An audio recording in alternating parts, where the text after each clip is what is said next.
আচ্ছা, সাদ্দাম প্রসঙ্গে একটা কথা একটু বলা দরকার। আমি আমি নিজেও ঘাটাঘাটি করে দেখলাম তার পরিবার থেকে প্যারোলের অ্যাপ্লাই সম্ভবত ঠিকভাবে করা হয়নি বা করাই হয়নি হুম কিছু হুম একটা সরকার একটা স্টেটমেন্ট আমি দেখেছি। কিন্তু আমি একটু অন্যভাবে দেখতে চাই, যেমন ধরুন মানে আমরা একটা মানবিক মানবিক দেশ দেখতে চাই। সরকার তো নোটিফাইড হয়েছে, সরকার নোটিফাইড হয়েছে বলেই তার স্ত্রী সন্তানের ডেড বডি জেল ফটকে গেছে। সরকার যদি নোটিফাইড হয়, সরকারের কেউ যদি তাকে এই পথটা দেখিয়ে দিত ঠিক মতো, যে আপনি এটা করলে কিন্তু ওর একটা মুক্তি হতে পারে, তিনি আপনার যেতে পারেন এবং উনি আপনাদের তার নিজের স্ত্রী সন্তানের জানাজা পড়তে পারেন। এই যে সরকার এটা ছাত্রলীগের সাথে যদি আমরা করতাম আরো বেশি ভালো হতো। কারণ হচ্ছে আমি যখন ইনসাফ দেখাই আমার এমন একজনের সাথে যার সাথে আমি ভীষণ রকম ক্ল্যাশে ছিলাম, আমি কিন্তু ব্যক্তিগতভাবে একটা জিনিস মনে করি, ছাত্রলীগের কোন কমিটিতে থাকা যে কোনো একজন নেতা ক্রিমিনাল, সে কোনো না কোনো রকম মানে ক্রাইমের সাথে জড়িত ছিল। উনি একজন উপজেলার ছাত্রলীগের হুম। প্রেসিডেন্ট ছিলেন, আমি মোটামুটি চোখ বন্ধ করে বলতে পারি। কিন্তু আবার আদালত তো সেটা দেখবেন, আদালত প্রমাণ করবে, এটা আমার পারসেপশনের কথা বলছি। কিন্তু আমি তারপরেও বলছি তার এই জিনিসটাকে এইভাবে ডিল করা যেতে পারতো, তার পরিবারকে দিয়ে এই জিনিসটা দেখিয়ে দেওয়া যে আপনি এটাকে এভাবে করেন, তাহলে আমরা এই ব্যবস্থাটা করতে পারি। শুধুমাত্র সিটি ব্যাংকে অ্যাকাউন্ট থাকলেই করতে পারবেন গুগল পে, তাই অ্যাকাউন্ট খুলুন আজই।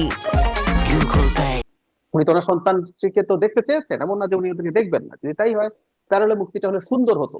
এবং এটাকে কেন্দ্র করে কেউ কেউ যখন এমন পরিস্থিতি তৈরি করতে চাইছে, সেটাকে আটকানো যেত। আমি আবারও বলছি, আমরা শেখ হাসিনাকে সবচেয়ে বড় শাস্তি দিতে পারবো যদি বাংলাদেশকে একটা গণতান্ত্রিক ইনসাফের বাংলাদেশ হিসাবে গড়ে তুলতে পারি। এটা হলো সবচেয়ে জরুরি কথা।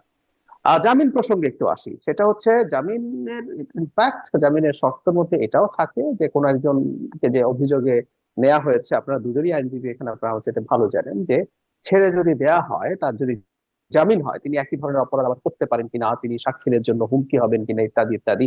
এই বিবেচনাগুলো আদালতে নেওয়া উচিত। সত্যিকার অর্থে এটা দৃষ্টিকটু ছিল যখন আইন উপদেষ্টা এই কথাগুলো বলেছেন।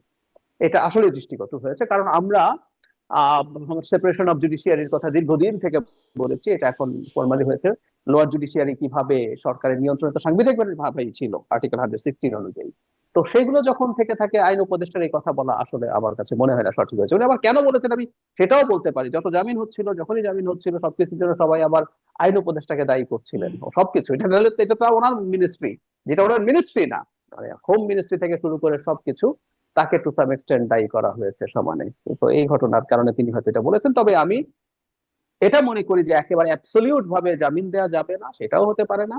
আবার জামিন দেওয়ার ক্ষেত্রে খানিকটা সতর্ক থাকা দরকার আছে, এটা আমিও মনে করি। কারণ হাদির ঘটনায় যেটা আমরা দেখলাম, এই প্রবণতা থাকতে পারে, বা অনেকে জামিনের ক্ষেত্রে এটাও একটা বড় কারণ যে আসামি পালিয়ে যেতে পারে, সেটাও যদি ঘটে, সেই সন্দেহ যদি থাকে, যদি জানি যে সেটা জামিন ডিনাই করা হতে পারে।